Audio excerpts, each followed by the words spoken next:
Welcome to Work from the Inside Out, a podcast that highlights real-life stories, practical strategies, and best practices for transitioning your career from unhappiness and dissatisfaction to fulfillment, meaning, and joy. Now here is your host, career and executive coach, Tammy Guler-Loeb. Hey everybody, I am so excited to introduce my guest today, Jacqueline Wales. Jacqueline has explored human behavior and asked tough questions to discover hard truths. She believes in the power of fearlessness to create the career and life you want. As a motivational speaker, professional coach, author of The Fearless Factor and other books, Jacqueline has helped countless people become more empowered, confident, and resilient. Her work focuses on leaders who will dig into self-discovery, take accountability for their actions, and responsibility for their decisions. She challenges herself daily to be better and challenges her clients to do the same, pushing boundaries and breaking through excuses to achieve results. Please join me in welcoming Jacqueline Wales. Hey, Jacqueline, welcome. Nice to be here, Tammy. This is great. Thanks for inviting me in. So happy to have you. So, Jacqueline, as you know, here we are on Work from the Inside Out. And we like to talk about all the different twists and turns, the journeys that we've been on that take us to where we are today, but take us back to some of the earlier years. Maybe, I don't know, take us back to wherever you want to take us to. Tell us about some of the earlier years and how they might have informed where you are today. So I'll start by saying that I wasn't born in the United States. You could probably tell that from this kind of slightly different accent that I have. I was born in Scotland. Scotland. I was born in Edinburgh, Scotland. And my early years were a little problematic, a little traumatic too. Growing up in a household that had a great deal of violence, a great deal of uncertainty, a great deal of fear. And I'm always asked, how do I get into the fear side of things? It was like, well, I got a hefty dose of it in my early years, where you learned how to stay out of the way and you learned how to start watching behavior, waiting for things to happen. And inevitably, they did happen. There was some alcoholism and a lot of emotional abuse up and down. So, you start to really pay attention to people. And that started at a very early age, right there. But in school, I had a couple of people who showed up and actually encouraged me to be more of myself, although I didn't really believe in it for a very long time. I had a music teacher. Funnily enough, her name was Miss Singer. Miss Singer. Miss Singer. And she was a beatnik. She had black clothes, black hair. She played the piano. And she was a real, kind of out there bohemian type. And she took me under her wing for a while there and introduced me to an alternative possibility of what life looks like. I also ended up with an English teacher who said, "You're pretty good with words, and I think you should continue." But I left school at 15. Oh. I left school at 15 because I couldn't be bothered with it any longer. I had been feeling like an outsider for a long time, and I hated the educational system. So 15, I got my first job. But I also left home at the age of 16, and I moved to London. And I went to London not knowing anybody. I had no money. I had no job. I had nothing.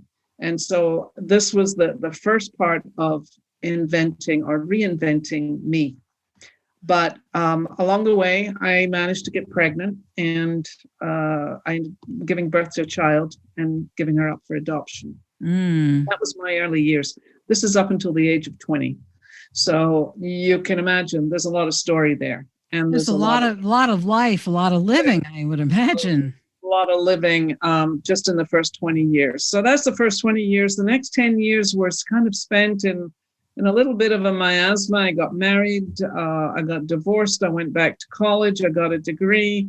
And then eventually I moved from London to San Francisco. And along the way, I'd had another child, and he was left with his father. His father raised him. And I moved to San Francisco. And in San Francisco, it was the same story as going to London. I didn't know anybody. I didn't have any money, and I had to figure it all out. So there's always been that piece in my life of kind of riding the edge, of trying to figure out how to make things work. And of course, I didn't really have any professional background, nor did I really want one. I got invited to learn how to be a lawyer. Could have gone to law school, but I thought, how boring is that? I have to work for people that I don't really like. So no, I don't want to do that. Yeah.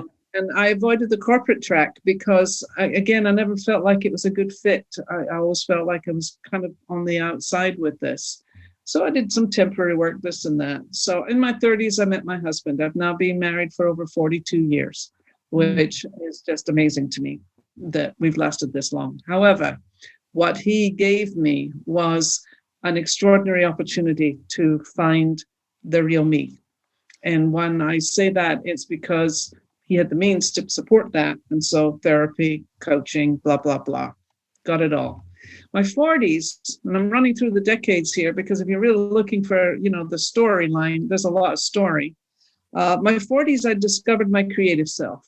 Late 30s, early 40s. And by this time, I've had 4 children, and I have a 5th child who's a stepdaughter who came to me from Thailand, a complete stranger. So a lot of adjustments, a lot of having to figure out how to make things work. Yeah.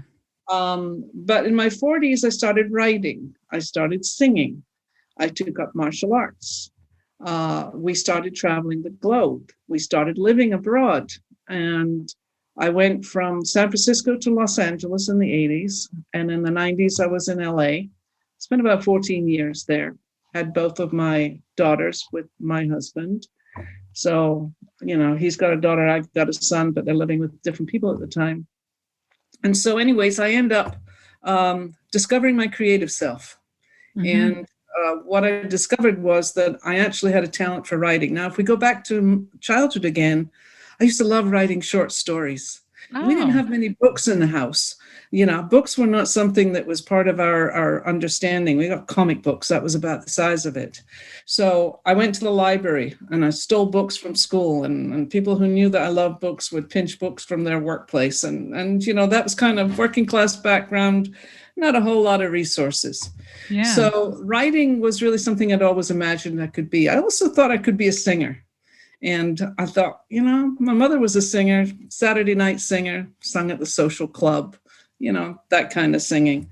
But she had a decent voice. Anyways, there's my fantasies, to be a writer and a singer. And in my 40s, I finally figure out, maybe you should go check it out. Turns out that I know how to write. Turns out I also know how to sing. So I wrote my first book in my 40s, which was When the Crow Sings, my semi-autobiographical novel. Tells the story of 3 generations of women dealing with unwanted pregnancies and how it impacts them from generation to generation until one woman gives her child up for adoption. And I tell the story of my grandmother, my mother, and myself through a period from 1914 to 1997. Wow. The book took 12 years to write. So when you think about, working from the inside out, there was an awful lot of inside out in my life during this process. So When the Crow Sings got written, that was in my 40s. I took my black belt in Shotokan Karate at my 49th birthday. And now we're heading into the 50s. And by the way, in between in the 40s, I lived in Paris, I lived in Amsterdam, and we built a house in Bali. So wow. A lot of opportunities to get around. So I'm curious. What took you to all these different locations, building a house in Bali, living in Paris, living in Amsterdam, living in LA, living in San Francisco? Was there any one location during these years or in each of these years that you would call home, or was each place wherever you were at the time home? That's a great question, Tammy. And I think for me, it became, where is home? Home is where my clothes are. Okay. And that's kind of how I looked at it. Where's your clothes right now? My clothes are in this location. And you had children that you were bringing along in tow for some of these years. So what what was it that you or your husband were doing work-wise, since this is a somewhat career-focused podcast? So Yeah. I'm curious about, you were discovering your creative self, and it sounds like you were writing, you were also maybe doing some singing. But I'm curious, what took you to these different locales? Was it just that you and your husband had a sense of wanting to explore the world, or were there other things that took you to these places? Nope, we had originally we'd always wanted to explore, because both of us had traveled a lot. He had traveled a great deal before he met me, far more than I had ever traveled, and we were of the adventurous mindset. Now, he was involved in commodities and investments and so forth. So there was a financial security, shall we say, that I didn't have to work. I didn't have to think about that, which put me in a very privileged position. And because what a life, contrast that must have been for you compared to how you started out. yeah, I mean, I literally have gone from rags to riches and back to maybe not riches, but it's not rags either. Right, So, right. but the point being is that, yeah, it was an extraordinary shift in how I live my life. Yeah. Sure. And what took us to these different places, sometimes it was opportunities. Like when we moved to Paris, he thought he was going to do a project in Azerbaijan, and we were all set to go when the project in Azerbaijan fell apart. And so we ended up saying, well, okay, we've always wanted to live in Paris, at least I did. Why not just take our kids and go do this? So we did, and I was there for 5 years, and it was a remarkable time in my life, because I got to basically just do Paris and send my kids to school and be mom and write books and take up martial arts and do all that kind of stuff. So that was great.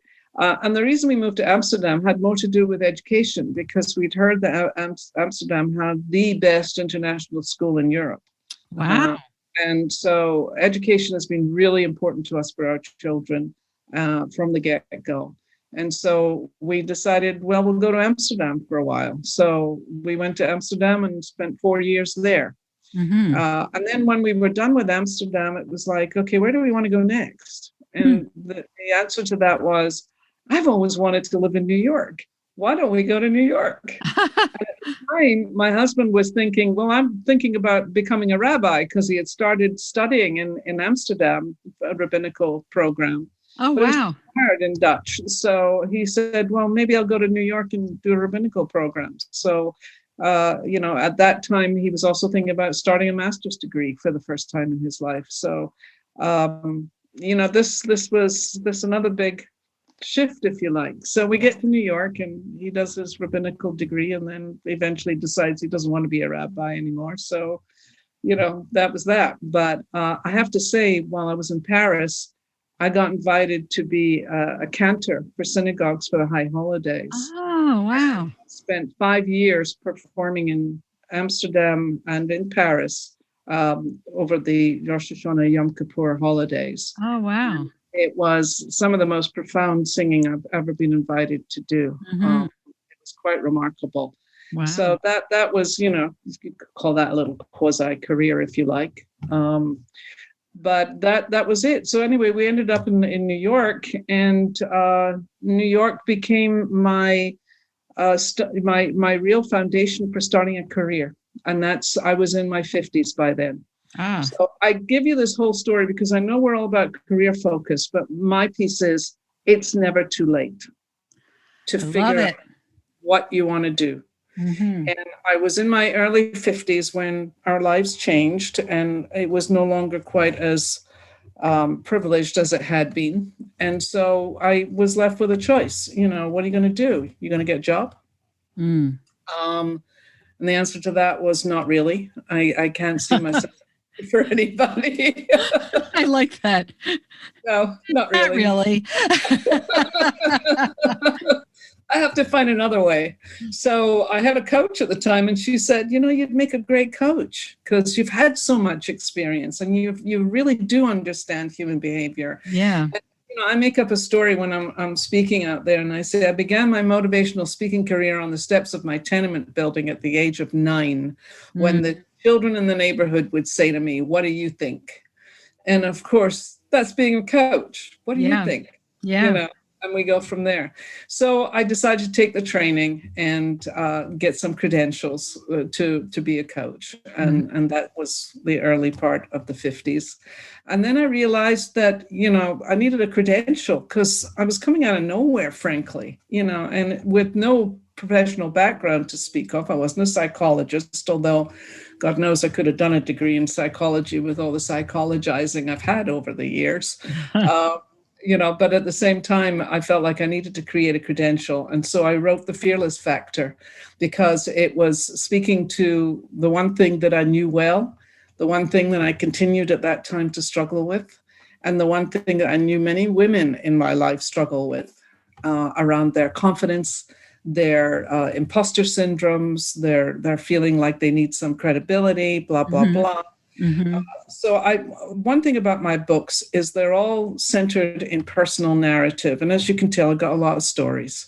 And I like to say that in the work that I do, there's nothing that comes to me that I don't understand, because I've been there and I've done that. I've had to feel it. I've had to work my way through it.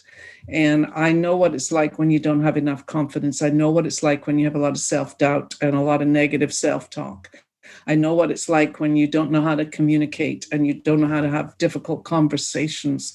All of these things are what comes to me from people in the workplace. Right. And whilst I'm definitely not, connecting to the workplace per se, because I've never had to really deal with it, I understand the behaviors that go on in there. And I also understand that people really struggle to bring them whole self to the work and to the workplace. And they frequently struggle with, being authentic and how does the real me show up. So over the years, I've written many programs, done a whole bunch of coaching. And I'm curious about something. From what you're describing about your decades of life up till the time in your early 50s, and you got your coaching training. It sounds like, I'm assuming that especially in your earlier years, you must have found employment along the way. You had to find a way to survive. Yes. So I'm curious if some of those earlier years and perhaps even some of the middle decades, you might have been employed at some point, either during your first marriage or in between years. I don't know. We didn't really go into that, but you were saying, that you know what it feels like, you know what it's like. But I know that there were a number of years there where you weren't working outside the home. You were raising your family, which is still work. Don't get me wrong. Believe me, I used to go to work when my daughter was, a baby and a toddler. I'd go to work and I'd say, wow, going to work at the office is easier than staying home, actually. But I was wondering, when you say, what it's like for these people who are going to workplaces, I was wondering what experience from your life what narrative in your life would you be basing that piece of it on? Yeah. I started work when I was 15. And in those days, my first job was being an office junior. Now, the office junior got to do all the dirty work. It's like, make the tea, run the messages, and make sure the toner and the printer is still working. And you're basically at the beck and call of anybody. And they tend to use and abuse it, frankly. But it was a wage, and I kind of put up with it. Along the way, I had a lot of temporary secretarial jobs. And the one reason why I loved doing temporary secretarial was because if I didn't like you and I didn't like what you were doing, I would say, the hell with it, I'm out of here. Yeah. And that was my freedom ticket. It's like I wasn't locked into it. I had some really bad bosses during that time too, Yeah. who were not only verbally abusive, but there's a couple of incidents I can think of where they were sexually abusive. Mm-hmm. And because I was insecure and didn't really have a great sense of myself at that point in time, they got away with that. Mm-hmm. And, when you think about it today in terms of the Me Too movement, all these women have, that we've all got stories Yeah. of how men have used and abused. Yeah. And I certainly got my fair share of that. And a lot of it was because of my own insecurity, my own lack of confidence. Well, and the norms at that time, not to excuse the behavior at all, but the norms were very, very different in those years. Mm-hmm. And I think there were certain behaviors that were acceptable or accepted. Right. That in this day and age, you could not get away with a lot of that stuff. Well, when you think about the movie 9 to 5 with Dolly Yes. Parton and Lily Tomlin. Lily Tomlin, that's the kind of behavior that we as secretaries had to put up with. Yeah. Yeah. Men who felt like, they were paying you, so they were entitled to you. Oh, yeah. They owned you. Yeah. They owned you. Exactly. And for $200 a week, that's what we got, I worked for a lawyer in my 20s. I was actually, when I lived in London, I was doing childcare, my son at the time. And I was also working for a lawyer who would send me down to the local county court to do some arbitration hearings and, just be there and walk people through the processes. Mm-hmm. I had to take my son to court and park him under the stairs. And I would be sitting in a hearing with what was known as a registrar, and he was a fabulous man. And we'd hear this child crying, and he'd look at me and he'd go, Mrs. Wilbraham, is that yours? Yes, Your Honor. Yes. That's mine. I could have, with his tutelage with the lawyer I worked for, he was like, you're smart. You could do this work, and I was like, no, I have to deal with seedy landlords and people who don't pay their debts. And I don't think so. I don't think it's really for me, so there it was, I got a degree in history at one point and, got a divorce in the process of doing the degree. So it was like, I never did anything in those days that made it easy. Of course, I could look at my life now and go, you're still not doing stuff that's easy. It's kind of how it rolls. But so the works experience for me ended in my early 30s. That was really it. Okay. And, but at the same time, I've been coaching corporate clients now for the last 12 years. Yeah. And I have to say the stories that I hear are pretty common. There's not a lot of variety in them. And how do I help people understand how to communicate better, which is number one. Yeah. But as I said, I think a lot of it is just from my own personal experience, somewhat limited. But at the same time, I'm really a student of human behavior, and I don't care what it is that you do. But it's all associated with thinking and behaving. And how do you manage it? Yeah.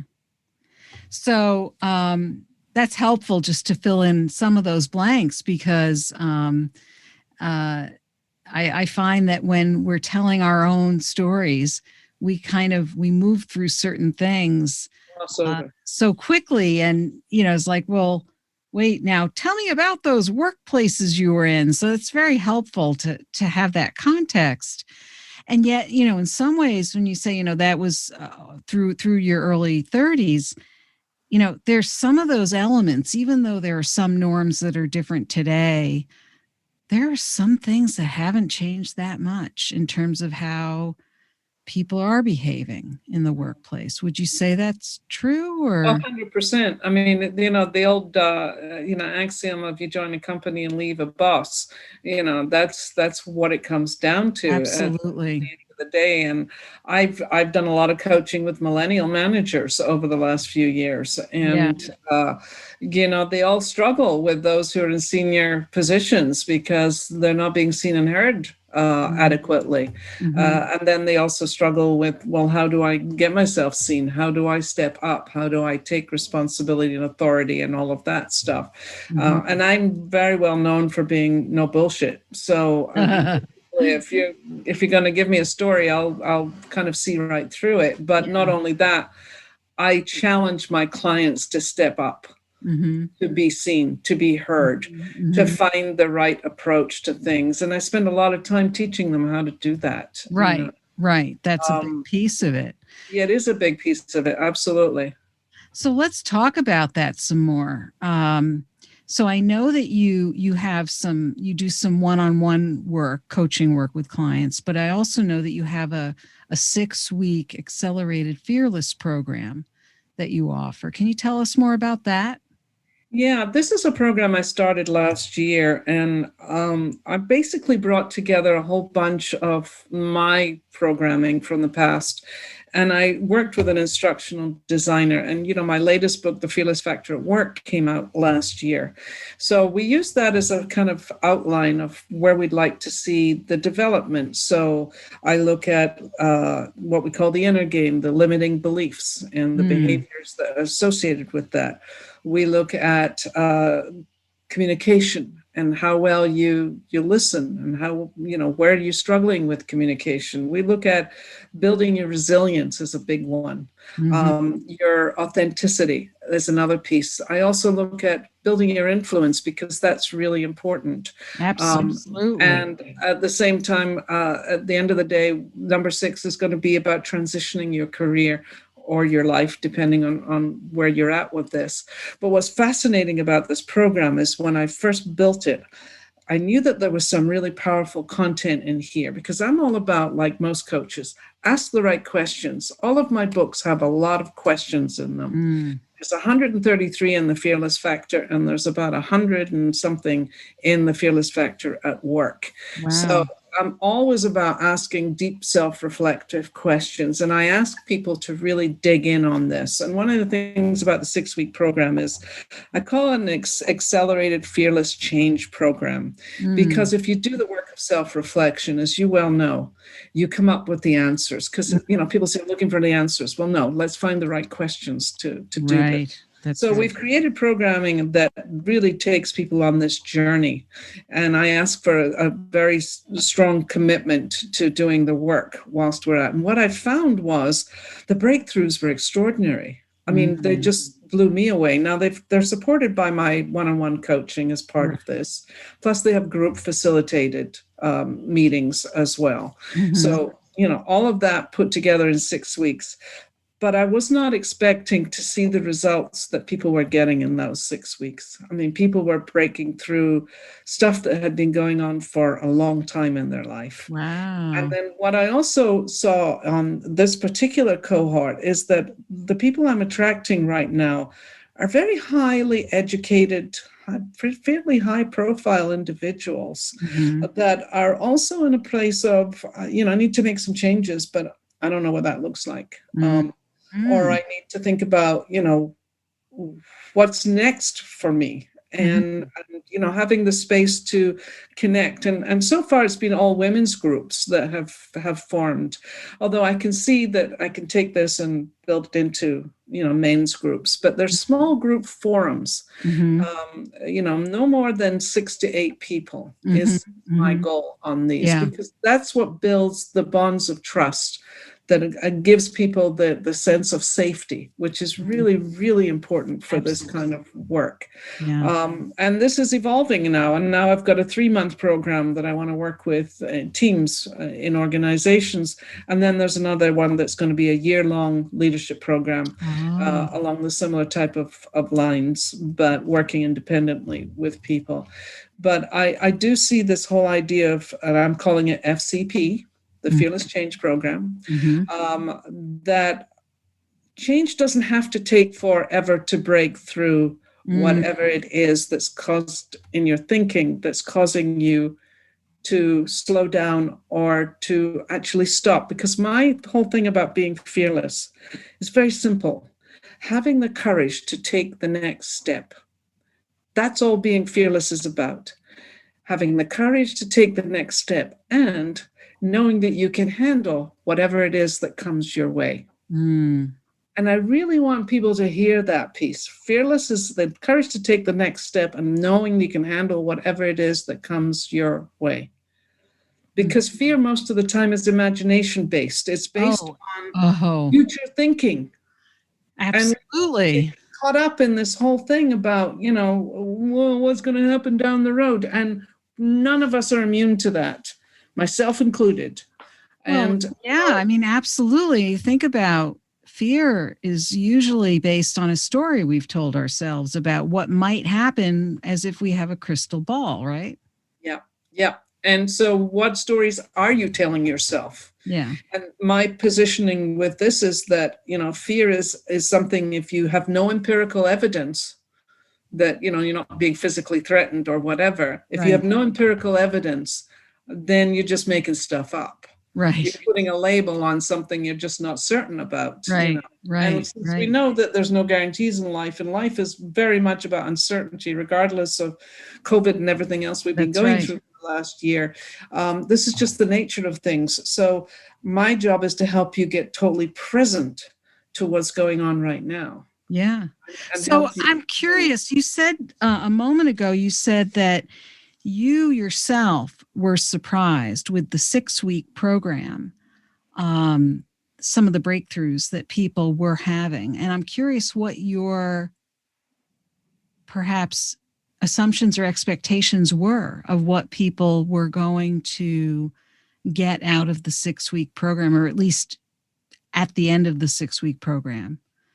Well, I certainly wanted to think that, people had gained some insights and skills to be able to take the next part of their journey, because we're always in growth mode. I mean, 3 keywords: grow, learn, and achieve, or learn, grow, and achieve. If you're not learning, you're not growing. If you're not growing, you're not achieving. And since most people who would come to these kind of programs are very achievement oriented, I was hoping that they would come away with something that would give them something strong that they could hang on to and move forward with. What I wasn't prepared for was that habits of a lifetime were being broken in 6 weeks. Wow. Okay. I did not expect that at all. And I saw it in front of my eyes, and it had a lot to do with their, first of all, you got to be willing to show up and be vulnerable. That's number one. Yeah. And I expect complete honesty from everyone who's in this program. Yes. You can't afford to hide anything. Right. And so they came with stories, and they began to dismantle the stories. Began to see the truth of what those stories had been doing. However long it had been. And they began to understand that there was another way to approach it, and to let go of the things that they believed. Because you mentioned assumptions. We all run on assumptions. Oh, yeah. And I like to say, I did a program in Boston called Minds at Work. And what we do is we look at, what's the, we call it the immunity to change. Where do we avoid the change?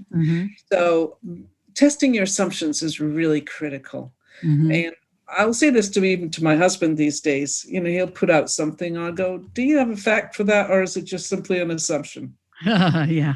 And then he'll go, it's an assumption. Okay, great. So can we just leave that one aside for the time being? Yeah, really. Yeah. So questioning our assumptions becomes a research project. Yes. Test it. Yeah. Is it true? Right. And that's really what I say about fear. Is it true? Right. And if the answer comes back, no, or maybe, okay, do you have any evidence? No. Okay, great. Would you like to change the story? Yeah. So what I do in my work is I help people change the story. Yeah. And that's what we do as coaches, change the story. That's right. That's right. And And I believe this is really what we need in the world. We need to help people change their story. Yeah. And I Especially had when especially when their story is holding them back from living the life they're meant to live or have the impact that they want to have. or even just embracing the idea that there are so many more possibilities for me than the ones that I'm currently looking at. Right. That, too much of what fear is about is looking out into the future and saying, oh, well, that's going to be the worst case scenario. So what about if we say, well, what's the best case scenario? Right. What would it look like? And do you have some, maybe a couple of possibilities of which way you could be going with this? But it's not necessarily down the drain either, Right. Because the worst part of, the worst fear for a lot of people is going into a pine box and going out the door. Fear of death is a big one for a lot of people. But let's face it, life is finite, and you better make sure you use every ounce of it. So, I'm very much about, I get up every morning and I 100% and 150% apply myself to the day. Because if my day is up as of tonight, I want to make sure that I've used up every single bit of it. You've heard the thing about, sliding in sideways with a glass of champagne, this is kind of, woohoo, what a ride. Yeah, it was right. In fact, I've already told my kids, when I die, I want you to put on a little stone somewhere, she gave it her best shot. Because that's all I want you to say. I gave it my best shot. And if I leave a legacy, which I clearly have because I've written 3 books so far, so I'm leaving something behind. Right. And I hope to write more as I go forward. My next book I have in mind is to write one about parenting. Oh, lovely. I have a few stories on that one. I bet you do. I'm curious. I'm curious about your books, actually, especially your the Fearless Factor and the Fearless Factor at Work. Can you tell us a little bit about how you might distinguish each of those books, and who are they? Who is the audience for each of those books? So the first book was written primarily with women in mind. Okay. I at the time, my first business that I created was called the Fearless 50s. And the Fearless 50s was for women who had reached a point where I called me time. You've already done your corporate career, you've raised your family, you've given it the office over and over again, and now it's time for you to focus on, what do you want? You want to go for the rest of your years. Mm-hmm. And you might still be working, but you might also be looking at what's the alternatives at this point in time. Because as you know, many women in their 50s start businesses for the first time. Yeah. And so, they don't have they're not encumbered by children any longer. The children have grown up. Yeah. So that was a very big piece. And I wrote a lot about my own experiences in raising my family and traveling around the globe and all the different activities that I'd been involved in. And I asked women, 12 women particularly, to share their stories of a time when they learned how to be fearless. And whether it was through divorce, or it was a change in career, or it was dealing with someone who was obnoxious in their life, there were many different ways in which they told their stories. And I put those in the book. So the book was very definitely female oriented. Mm-hmm. But what surprised me was that men read the Fearless Factor and said, a lot of it resonated with me too. So I was like, yeah, hey, way to go, Nice. So that was back when. I wrote that book originally 10 years ago. And then during the next 10 years, I really did want to write another book, but I couldn't quite get my head wrapped around it. I was creating retreats and programs and all kinds of stuff. So 2 years ago, somebody said to me, because I had changed my brand a little bit, I'd gone over to something called inner fluence, which basically meant if you have fluency with yourself, you're going to have a whole lot more influence in the world at large. That was the idea behind that. Mm-hmm. But I took the emphasis off of the Fearless Factor. And 2 years ago, someone came and said, and he worked for Salesforce, and he said, your Fearless Factor brand is so good. Why would you want to ignore it? Like, yeah, you're right. Totally.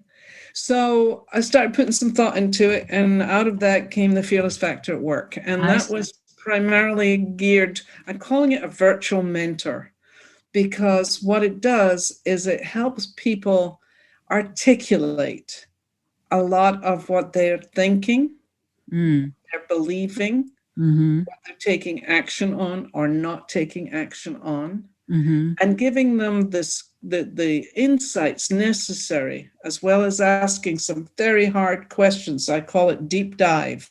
At the end of every chapter, there's a deep dive. And there's usually 7 to 10 questions at the end of every section that really takes people into, where are you now? What is it that's getting in the way? And where do you think you'd like to be with this? Now, I do an awful lot of talking about, what do you want to do is what a lot of people think about, setting goals for doing. Yeah. I ask, more importantly, who do you want to be? Yeah. Yeah. Who do you want to be? I had to learn that for myself. It was all about doing, Right.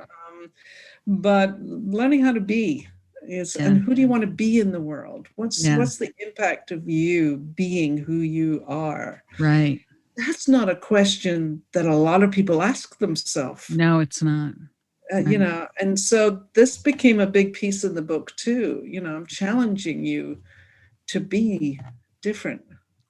I'm challenging you to really be more authentically you than maybe you've ever been. Oh, I love it.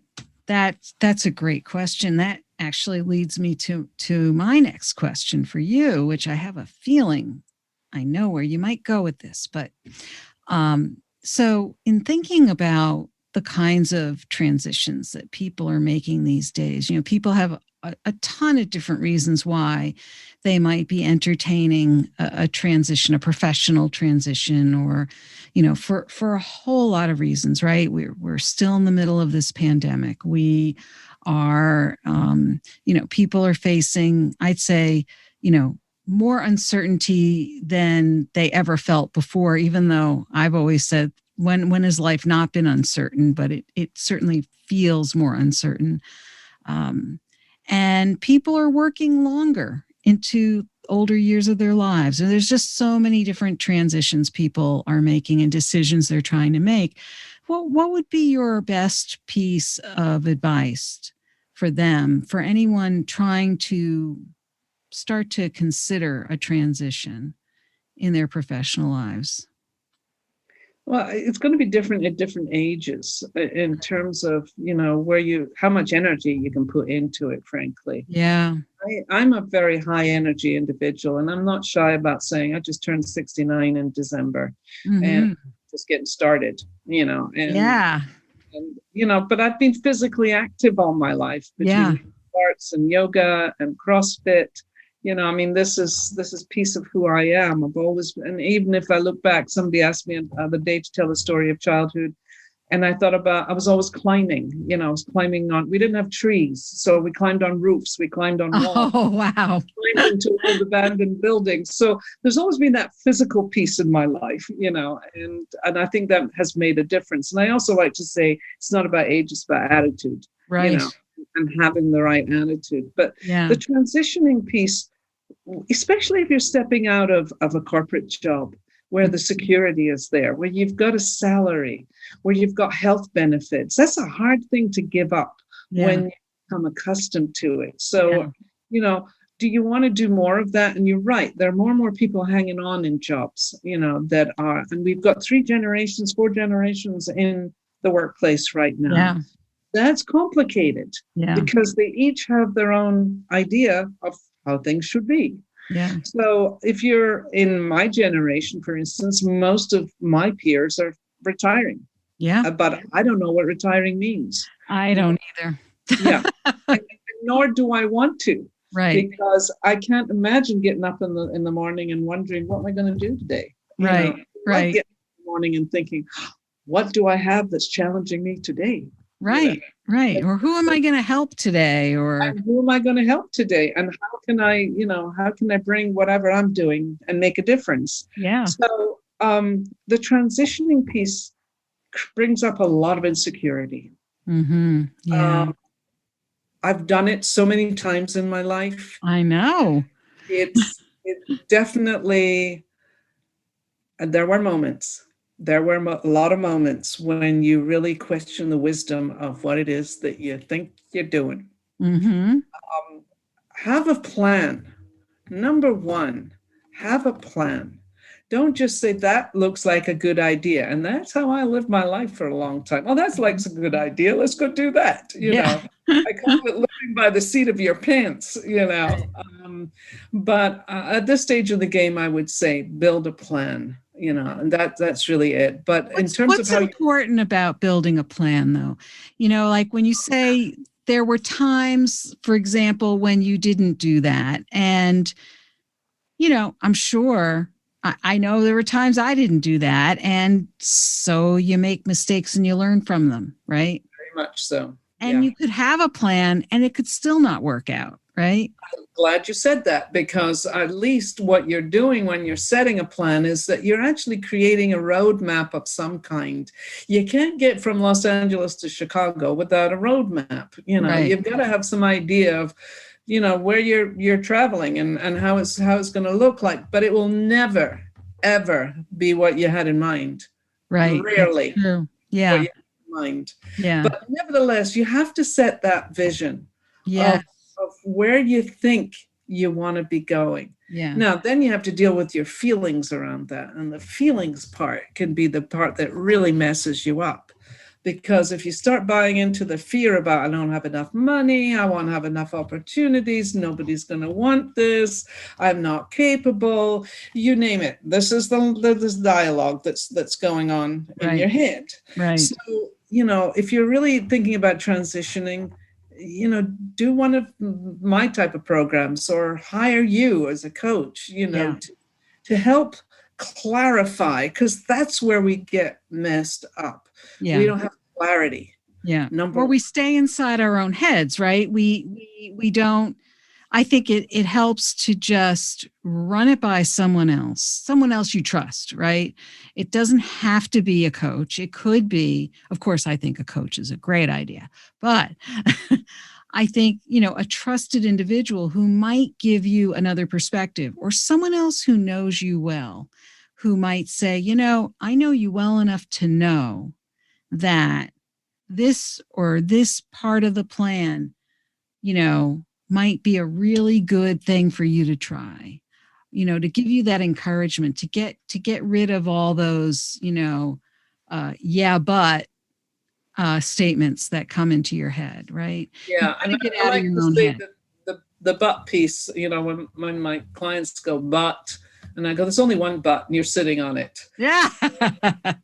The word is and. Yes. And, the other piece is yes, and, which is the improv piece. It's like in improv, you're supposed to say yes, and there's no thinking about it. You just do it. Okay. Yeah. But I also know that when it comes to trusted advisors, and we all have them in our lives, when you go and you talk to them and you go, I'm thinking about doing this. I've had those occasions when people said to me, don't go that way, go this way. And I took that advice and went that way, and it worked out. Because if I'd followed my own initial instincts, I'd probably be up shit creek without a paddle, frankly. Just kind of saying. Well, the point being is that there are many ways to transition. And when I do the module in my program on transitioning your career, I ask a lot of questions about why this matters to you. What is it you hope to get out of it? What would your ideal life look like? Those kind of questions that I think are really important for us to consider, as we're going forth. As I said, many times I made changes without any real clear plan whatsoever. Right. Or that vision, as you said. And no vision. No vision. It was just simply, well, that seems like a good idea at the time. Yeah. And then you fail. And here's another thing. People are terrified of failing. They're terrified of failing. And that's a whole other conversation, because what I like to say is we're all failing our way to success. And that failure is simply a choice or a decision or an expectation that did not go the way you had planned. That's right. That's all a failure is. So if we think of failure as iterations, it's like you don't write an article and publish it immediately. You write an article, you think about it, you read it over, you might even get an editor to go look at it, and then you go from there. So failure is an iteration. And to be afraid of failure is stopping yourself at the gate, because then you never move. I'm stuck. Okay, so why are you stuck? Well, because if I take that step, it might not work out the way I want it to. So what's next? And that's the other word I use is, fail, next. Right. Just keep iterating. Yeah, absolutely. So, Jacqueline, this has been wonderful. How can people get in touch with you or learn more about your work and what you're up to in the world? Thank you. My website, thefearlessfactoratwork.com, thefearlessfactoratwork.com. And I'm on LinkedIn. You can find me easily enough on LinkedIn. And these are kind of the two primary places where you might find out something. But if you've got a burning question, you can send me an email to Jacqueline at thefearlessfactoratwork.com. Jacqueline, I love it. I'll be happy to try to answer as best I can. Well, thank you so much for being here today. This has been a wonderful conversation. I know we could have gone on and on and on, but thank you. You're very welcome. My pleasure. I loved all your questions. Thank you, Tammy. Well, that was really interesting, wasn't it? I hope you enjoyed my interview with Jacqueline Wales.